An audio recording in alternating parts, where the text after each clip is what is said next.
By the 24th century, the Alpha and Beta Quadrants were dominated by a number of factions with varying degrees of control and influence over their region of space. Among the many civilizations which spread across the stars, some, like the United Federation of Planets or Klingon Empire, practiced expansionist policies, actively seeking to spread their influence, while others followed isolationist beliefs, limiting their interactions with outsiders to focus on their internal development and ensure the strict preservation of their culture. Hailing from the Sheliak system in the Alpha Quadrant, the Sheliak were highly advanced non-humanoid R3 life forms who required a natural environment that matched the temperature of their bodies.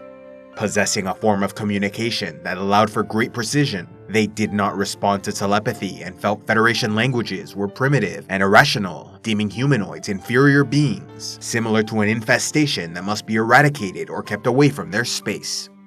Ruled by the Sheliak corporate government, they signed the Treaty of Armans with the Federation, possibly in the early 23rd century, negotiating a deal in which they acquired new territories, established a border, and laid out very specific terms of peace.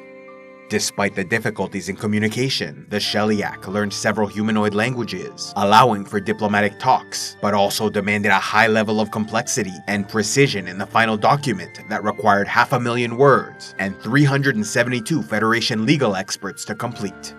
Retreating into their space, the Sheliak returned to their isolationist ways, participating in no further communications with the Federation until 2366, when they discovered humanoids living in their space. Nearly a century earlier, in 2274, the Federation colony ship SS Artemis suffered technical problems and was forced to land far off course on Tau Cygni 5. Though a third of the colonists did not survive the planet's radiation, the rest adapted and made this place their home, struggling to lay the foundations for a new civilization that prospered over the next 100 years.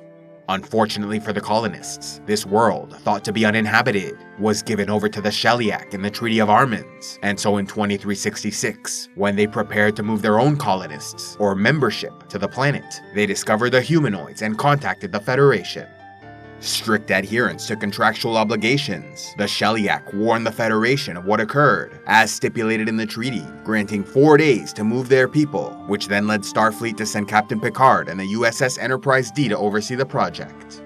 However, the colonists had a sizable population that refused to abandon their homes, even willing to fight in their own defense.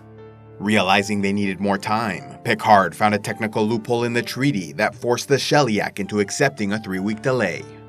Eventually, Lieutenant Commander Data convinced the colonists to leave, explaining the Sheliak would not even bother fighting them and simply destroy the population from space. Reluctantly, the colonists left Tau Cygni 5, allowing the Sheliak membership to move in, after which they once again reverted to a policy of no contact with outsiders. Ruled by the Tzenkethi coalition government, under a dictatorial autarch, the Tzenkethi people hailed from the planet Tzenketh, where they developed a hostile, aggressive, isolationist, territorial raider culture that regularly attacked and robbed foreign ships near their space. Fighting at least one war against the United Federation of Planets, the two powers maintained tense, unfriendly relations throughout much of the 24th century. In the 2370s, as Alpha and Beta Quadrant powers fought off a Gamma Quadrant invasion, the enemy Dominion tried to start a war between the Federation and Tzenkethi by sending an infiltrator to falsely inform Commander Benjamin Sisko that the Autarch of Tzenketh was overthrown in a coup d'etat. The USS Defiant was then ordered to the border so they might deter any trouble from the new government, which the Dominion knew would be seen as a provocation by the Autarch, who was actually still in power, thereby starting a war. Fortunately for both their peoples, the subterfuge was discovered and the mission cancelled. As few have ever seen a Tzenkethi in person, most don't have any idea what they look like, causing some to theorize they are feline humanoids, while others claim they are large hulking lizard men. It is also possible the Tzenkethi joined the Typhon Pact in the 2380s, an alliance between isolationist powers that also included the Romulan Star Empire, Breen Confederacy, Tholian Assembly, Gorn Hegemony, and the Holy Order of the Kinshaya. Later, the Tzenkethi may have descended into a brutal civil war. Evolving in the hot, methane environment of the planet Tholia, the Tholians were a crystalline, non-humanoid species with 6 legs and 2 arms on a hard mineral carapace. Comfortable in temperatures around 480 degrees Kelvin or 207 degrees Celsius, they communicated through a language of clicks and chirps, emitting various forms of radiation which could be detected by other Tholians. Possessing a unique biology, they were capable of contracting viruses, and individuals had both male and female characteristics. Ruled by the Tholian assembly government, they developed an aggressive, territorial, isolationist culture that valued punctuality, accuracy, and honesty.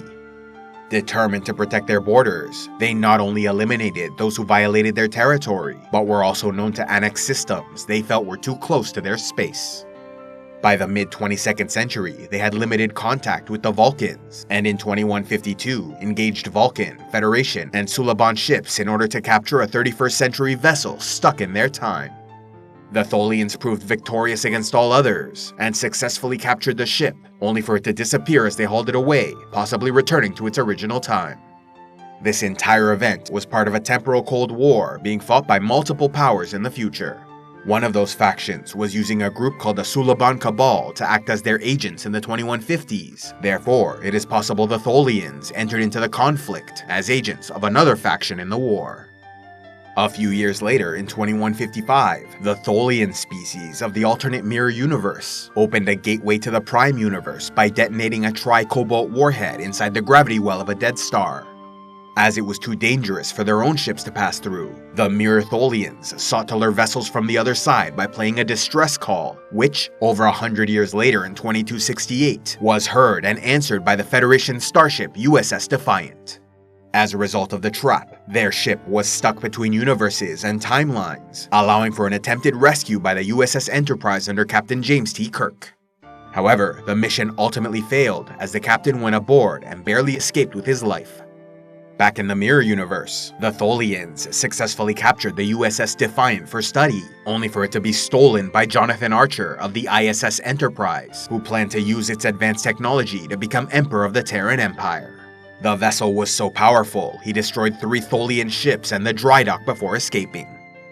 Meanwhile, in the Prime Universe, the Tholians were furious the Federation went over the allotted time granted to remain in their space and opened fire, causing the Enterprise to fire back before eventually retreating. By 2353, the limited contact between the Tholians and Federation proved hostile, resulting in a brutal Tholian attack on a starbase that killed most of the crew. Considered a significant threat by Starfleet, they trained their officers in specific combat scenarios involving Tholian enemies. Although the details are not known, the Tholians may have also had some sort of conflict with the Klingon Empire. As an ambassador once stated, a Klingon civil war might be an invitation for Tholian interference. A few decades later, relations with other factions had somewhat cooled, establishing diplomatic communications and trade with other Alpha and Beta Quadrant powers, even becoming known for their prized Tholian silk, greatly valued by the humanoids of the Federation.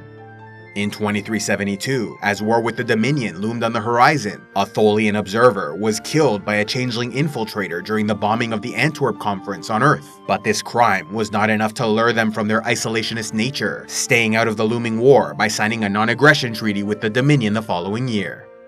As little is known about the culture and practices of the Tholian species, some have theorized they may have weddings which involve paying dowries, and might be part of a hive mind structure and caste system that would mean most of the Tholians encountered by outsiders were part of the warrior caste.